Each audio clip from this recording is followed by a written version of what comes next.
Hello my friends, and welcome back to my channel. My name is Vicki-Lynne and this is Cooking Vegan with Vicki. So I've had a lot of questions regarding, hey, what do I need to have to be vegan? Or what do I need to have in my kitchen? It's so expensive to be vegan. How can you possibly do it on a budget? So here's the video for you. This is vegan staples. And I'm going to show you some stuff that I have, and you're going to say, oh my God, that's going to cost me a fortune. Just want you to know, I didn't start off with everything. You accumulate things, you learn things as you go, and you add things into your diet. But you will be very surprised on what ingredients and what products that you already have in your kitchen that are vegan. So we're going to start off with some dry stuff. Let's go with the dries. And all-purpose flour. We all have all-purpose flour, or most of us do, unless you're gluten-free. There's also almond meal, which is also good for cooking and desserts. That would be gluten-free. Coconut flour, also gluten-free. And then rice flour, gluten-free. Tapioca flour and arrowroot flour. And also cornstarch would go in here. I usually have one or the other. Sometimes I have both. So the rice flour, the arrowroot and the tapioca flour are used for thickening things, lightening up products that are going to be gluten-free. The rice flour is great for making very crispy tofu. So after you press your tofu, you're just going to toss it into some rice flour and either fry it up, bake it, and that's what's going to give it its crispy exterior. So that's definitely a good thing. Also, all-purpose flour for making pancakes and doing any of your other cooking that you normally do. And you can also use it to thicken up and make your veggie gravy or anything like that. A go-to. Now, coconut flour I use here and there, but there was a few recipes that I do have that I really enjoy with the coconut flour, so I have it on hand. And again, I didn't go out and buy everything all at once. It just happened to be I saw a recipe and I'm like, oh, well, that looks good. Let me try the almond meal. And what the almond meal is just blanched almonds that have been processed into almost like a flour or a granule. So that's the first part. And I bet you at least you have one of these items in your kitchen already. If you don't have the rice flour, toss your tofu into all-purpose flour. Again, I want you guys, everybody to know that you can swap out things. Some things you can swap, some things you can't swap, but for the most part, all-purpose flour is the go-to. So then the next ones that we're going to look at are more in the grain family.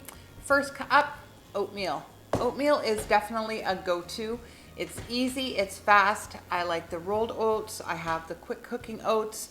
I use both, just depending on what I'm doing. If I'm doing protein balls or something, I'll definitely use the quick oats. The rolled oats, I like to make baked oatmeal, which is delicious. Which is definitely delicious.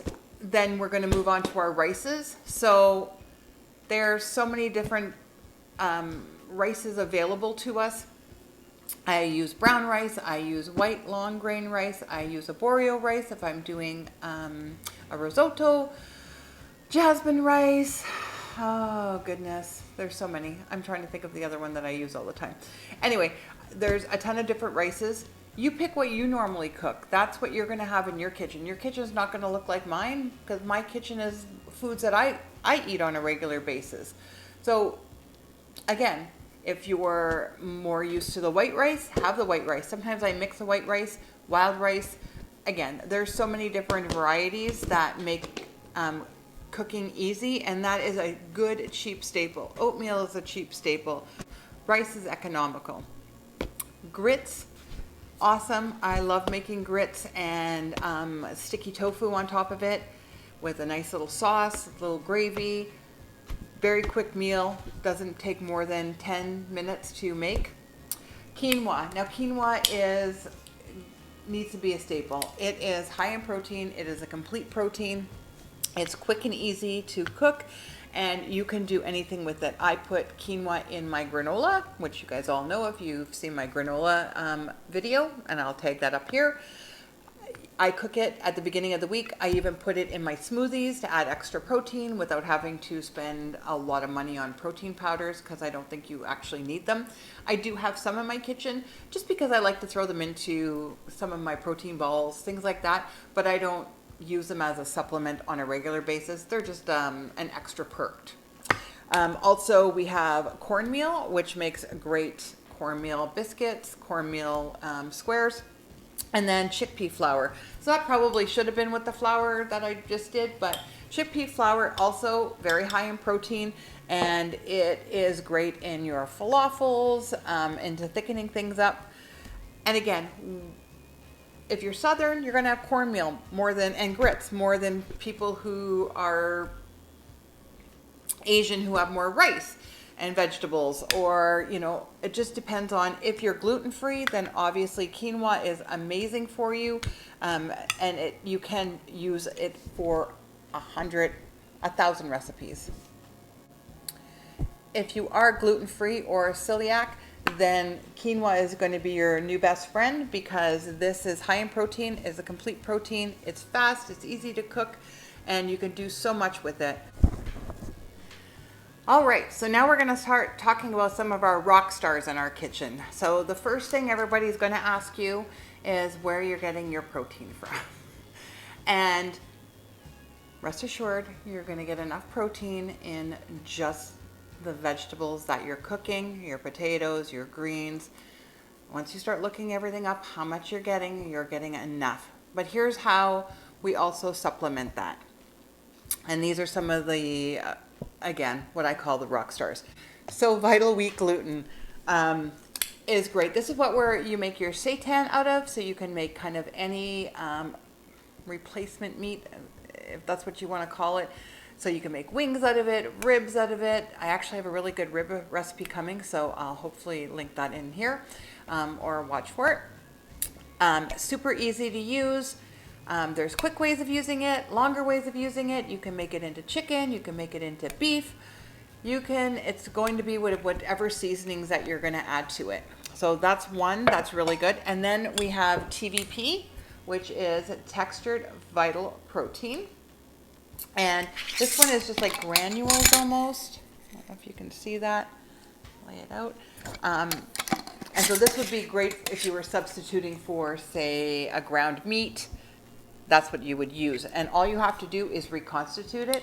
And a lot of these things that you're going to notice that I'm showing you today is a lot of them are dried. They stay in the shelf. If you package them properly, they will stay good for a very long time. So this, all you have to do is reconstitute it with warm water, let it soak it up. It will expand. And then you're going to use it in your recipe. So you can use it for shepherd's pie, for sloppy joes, wherever else you would use ground tacos, anything like that.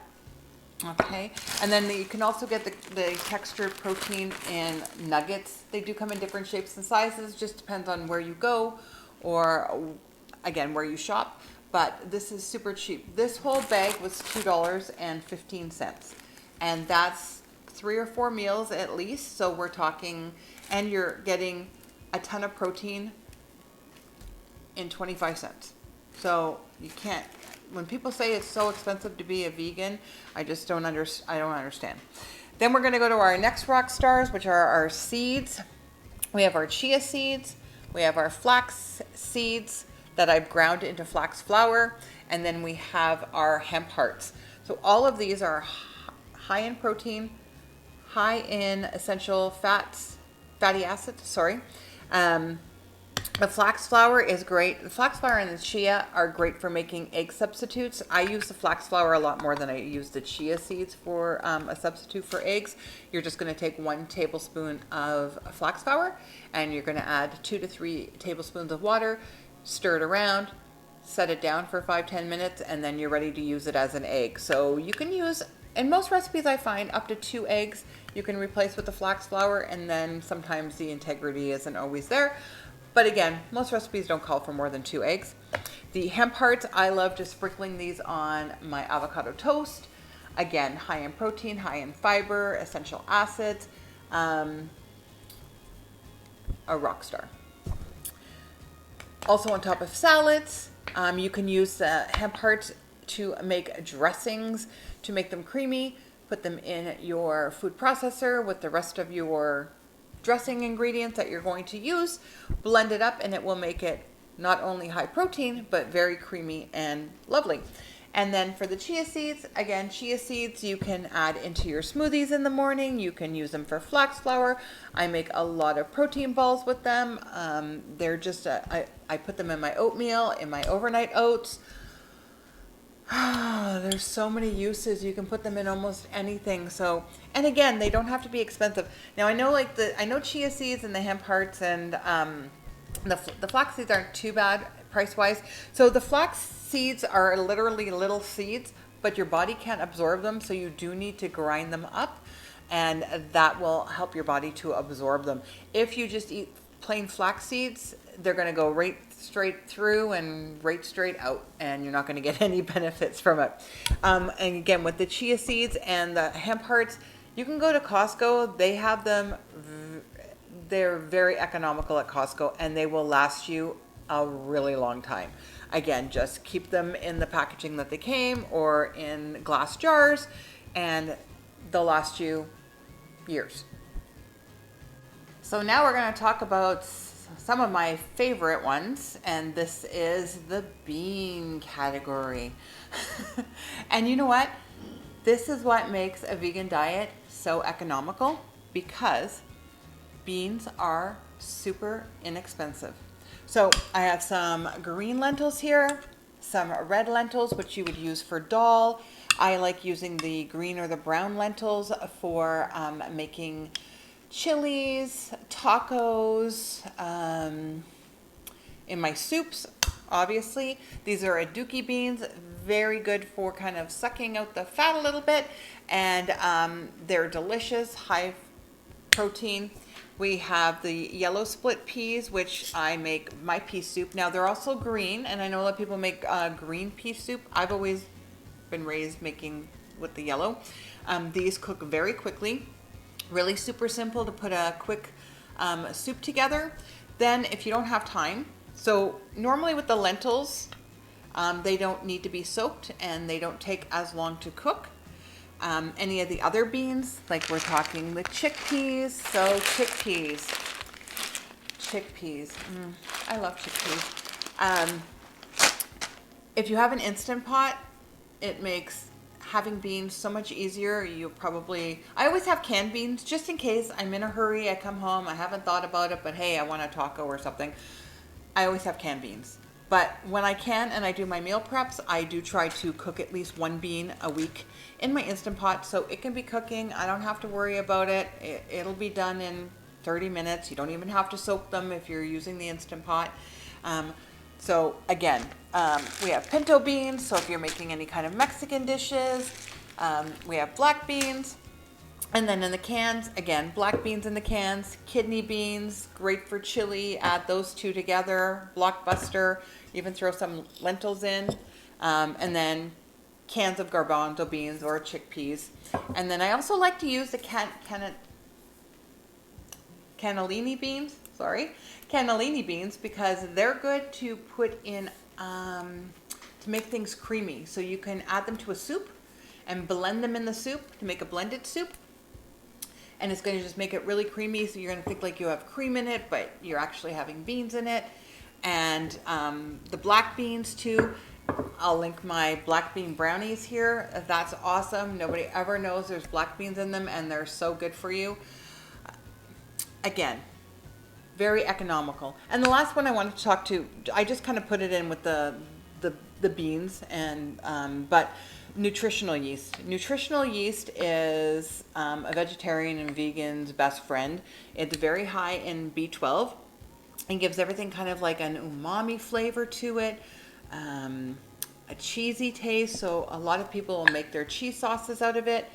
And I will have another recipe for my cheese sauce. I do have a couple. I just kind of mix it up just depending on what mood I'm in or what I want to make. So some have with cashews, some have with potatoes and carrots, some have with both. Some are just simple nutritional yeast. You can actually blend some nutritional yeast with some raw cashews, a little bit of salt, blend it up, and you have a vegan Parmesan, your own vegan Parmesan. You don't have to go out and buy it. Again, nutritional yeast can be a little, it's actually very cheap, sorry. I get it at Trader Joe's. I believe you can get it at Costco, if I remember correctly. Amazon. A lot of times, if you can't find something, just Amazon it. It'll show up at your door. I find it difficult here in Chicago because I go to, you have to go to this store for this and this store for that, and you have to go up here for this. So when I'm shopping, I always kind of stock up. So if I'm somewhere and it has really good Indian spices and stuff, then I stock up while I'm there, or especially for the lentils and stuff. Way cheaper. But I try not to go out of my way to drive, 12 miles to go and get that stuff. So again, if you need something, you can't find it where you are, try Googling it. Amazon. If you can't. So, if you're looking for something and you can't find it, at least you can get it delivered with Amazon. So at least down here in the States, we have Amazon Prime. We don't pay for delivery. And that just kind of makes everybody's life lovely. Not sponsored, by the way, but I am an Amazon queen.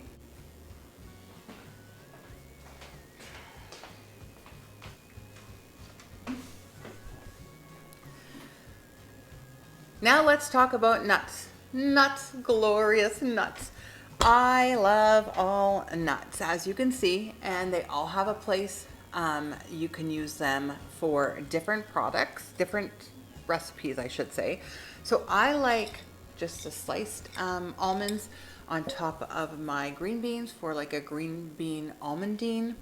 And of course, regular raw almonds. And again, most of my nuts I always get raw and unsalted. They have more benefits to them than after they've been roasted.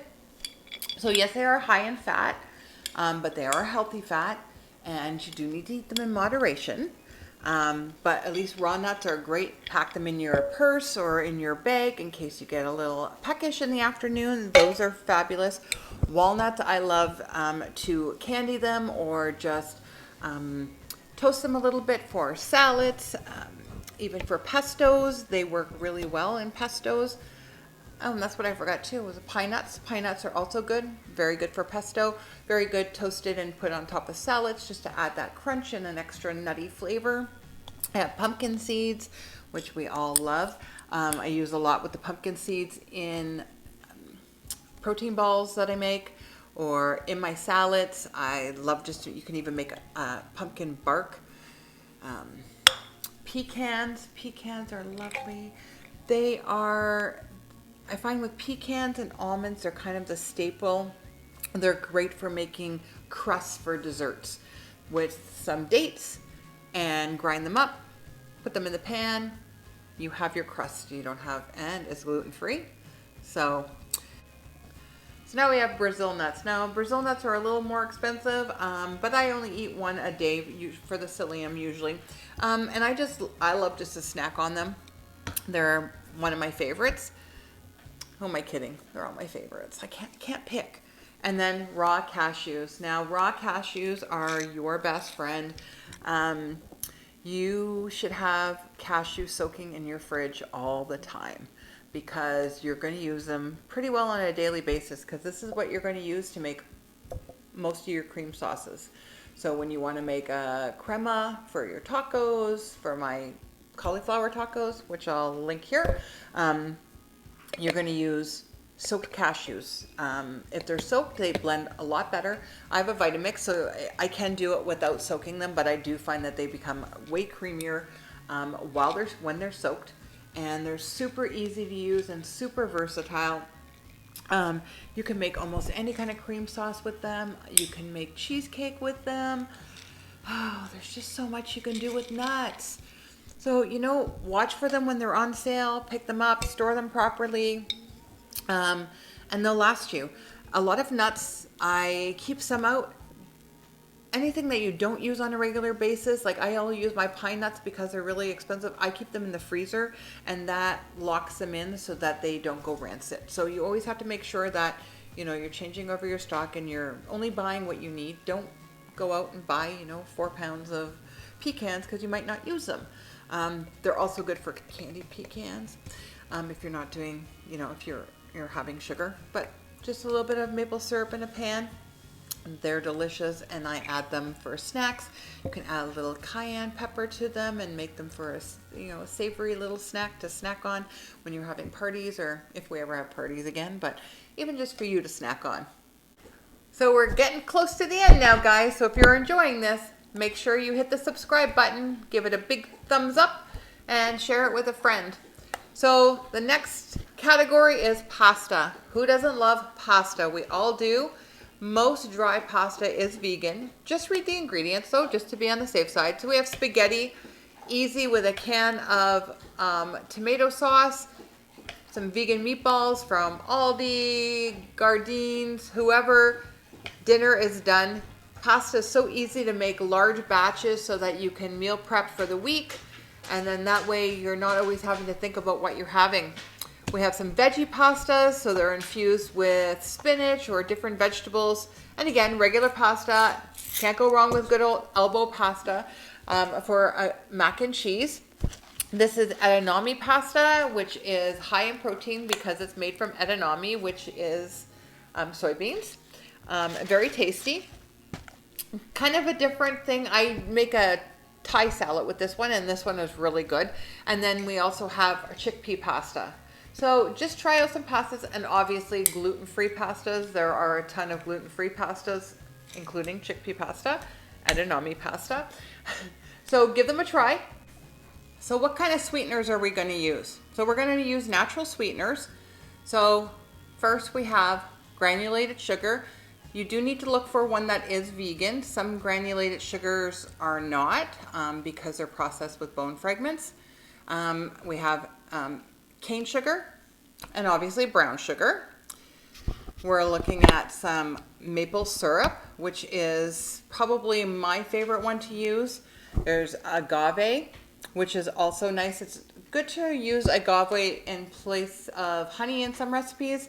Blackstrap molasses and dates. Dates are amazing. They have so many great uses. You can chop them up and add as sweetener into your smoothies, into your sauces. You can make little snacks out of them. I make my protein balls out of them. Anytime you can find good, now these ones are medjool dates. I really like them, especially when they're super fresh. They're extra chewy. They're like caramel. I just like to slice them open, add a little bit of peanut butter, maybe a couple of vegan chocolate chips, and have a couple of those as a snack, and they're just perfect. A couple of bites, that's all you need. And they're so ooey and gooey. They're like caramel, and there's a lot of recipes for using dates as a substitute for caramel to make caramel apples and different desserts. So definitely this is another must. But we all have sugar, and so when you finish the sugar you have, just try to look around, do your own checking to find a brand that is up with your standards. And maple syrup is always a good substitute for almost anything. It's great on your pancakes and in your baked oatmeal and your oatmeal and pretty well anything else, because who doesn't like maple syrup? I don't know. I don't know anybody who doesn't like maple syrup. So give them all a try. Now we're going to get into some nut butters. So obviously we have our favorite old standby peanut butter, almond butter, cashew. Cashew butter is delicious, and it's great in recipes where you don't want it to have a strong flavor of anything. You just want to use it to hold everything together. That's lovely. You can also get vegan Nutella, which is Nutiva, and it's just a hazelnut chocolate spread. I get mine, I think this one I got on Thrive Market. It's very good. Super easy. Just a couple of other things more towards the cooking part. Cocoa powder, you want to get like a raw cacao powder. That's the best, but you can still use just the regular cocoa powder. just so you get a little more benefits from the raw cacao. And vegan chocolate chips, everybody loves chocolate chips. They're great for making chocolate chip cookies, which I'll insert my recipe that I have on my channel for that. And again, you know, peanut butter with your dates, couple of chocolate chips, you're ready to go. Delicious, easy, simple recipes that anybody can do. Super simple, and it's not like you have to go run out and get all of these nut butters all at the same time. Again, I just pick them up and it's like, oh, that's a great recipe. Cashew butter would be good in that recipe. I pick it up. So this one I got actually from Trader Joe's. It's pretty economical at Trader Joe's. Almond butter you can get now at Costco, and you can get a 2-pack for what you would probably pay for 1 jar somewhere else, which is also good. And look for preservatives. I do try to get all natural peanut butter, or I make my own in my Vitamix, but I always have a standby here. My husband just likes this one, so that's the one that we have in the house. And to sum up this video on these great staples that everyone should have or start having in their kitchen when you're vegan. Again, vegetable bouillon. I also use the Better Than bouillon because that stays for a long time in the fridge and you can just use it as you need it. That's very economical. Tomato paste, tomato sauce for making any of your pastas or any of your other dishes. Coconut milk, another great staple. You can get them in the Tetra boxes. Jackfruit, I get mine, and you want the green jackfruit. You don't want the sweet jackfruit, but this is great to make like any kind of pulled pork or pulled chicken kind of dish. Super easy, economical. I think this can cost me $2 or less than $2 at Trader Joe's, and I can make a couple of recipes out of it. It'll last us for a couple of meals because it does spread out quite a bit. And then obviously we're into spices. We're not going to go into all these spices in this video, but you know, there are a ton of spices and it just depends on what you like to cook.